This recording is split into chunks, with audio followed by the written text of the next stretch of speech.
તો જો મિત્રો, આ ખેતર આપણું કાપવાનું ચાલુ હતું સવારનું. અત્યારે બપોરના 2:30 વાગ્યા છે.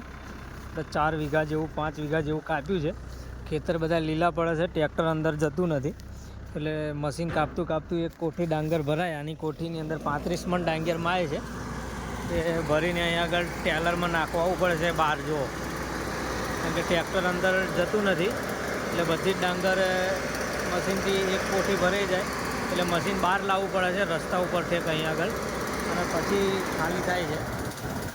આવી સિચ્યુએશન થઈ છે આ વરસાદના લીધે. ટ્રેક્ટર આપણે ડાંગર વ્યવહારવાળા અહીંયા રસ્તામાં બહાર ઊભા રાખવા પડે છે, અને અંદરથી કોઠી ભરાય એટલે મશીન બહાર લાવવું પડે છે.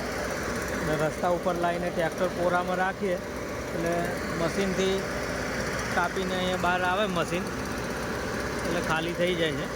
તો પોતાનું મશીન છે આપણું, એટલે ડાંગર થોડીક વ્યાહીને કટિંગ કરી શકીએ અને નાખીએ. કે બાકી ભાડા ઉપર મશીન હોય તો આવી રીતના કંઈ કાપતા દર વખતે બહાર ના આવે મશીન નાખવાવાળા, કારણ કે એમને પણ ભાડું કરવાનું હોય.